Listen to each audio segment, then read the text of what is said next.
મહેસાણામાં જિલ્લા કલેક્ટરના અધ્યક્ષસ્થાને સંકલન સમિતિની બેઠક યોજાઈ લોક પ્રશ્નોના સત્વરે ઉકેલ માટે અધિકારીઓને તાકીદ કરાઈ। મહેસાણા ખાતે જિલ્લા કલેક્ટર એસ.કે. પ્રજાપતિના અધ્યક્ષસ્થાને જિલ્લા સંકલન અને ફરિયાદ સમિતિની મહત્વપૂર્ણ બેઠક યોજાઈ હતી।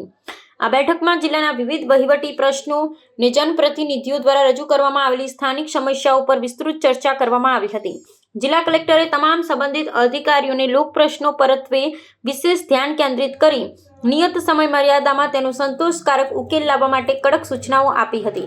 આ બેઠકમાં ઉપસ્થિત સાંસદો અને ધારાસભ્યોએ પ્રજાલક્ષી મુદ્દાઓ રજૂ કર્યા હતા।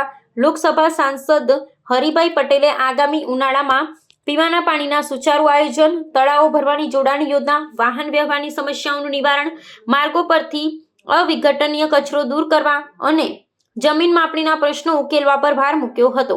રાજ્યસભાના સાંસદ મયંકભાઈ નાયકે નિરાધાર વૃદ્ધ સહાય અને ગંગા સ્વરૂપા યોજનાના લાભાર્થીઓ માટે ખાસ ઝુંબેશ હાથ ધરવા સૂચન કર્યું હતું। આ ઉપરાંત ધારાસભ્યોએ દેરોલ પુલ પર નાની રાજ્ય પરિવહન બસ શરૂ કરવા, જમીન ફાળવણી ને પરપ્રાંતિયોના ભાડા કરાર જેવા સ્થાનિક મુદ્દાઓ તરફ વહીવટી તંત્રનું ધ્યાન દોર્યું હતું।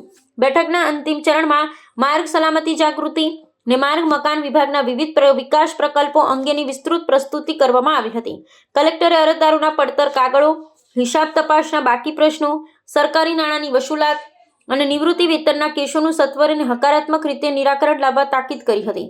આ સમીક્ષા બેઠકમાં જિલ્લા પંચાયતના પ્રમુખ તૃષાબેન પટેલ, પાટણના સાંસદ ભરતસિંહ ડાભી, અન્ય ધારાસભ્યો, ઉચ્ચ પોલીસ અધિકારીઓ અને વિવિધ વિભાગના વરિષ્ઠ અધિકારીઓ વિશેષ રૂપે ઉપસ્થિત રહ્યા હતા અને જિલ્લાના સર્વાંગી વિકાસ માટે સહિયારા પ્રયાસોની કટિબદ્ધતા દર્શાવી હતી।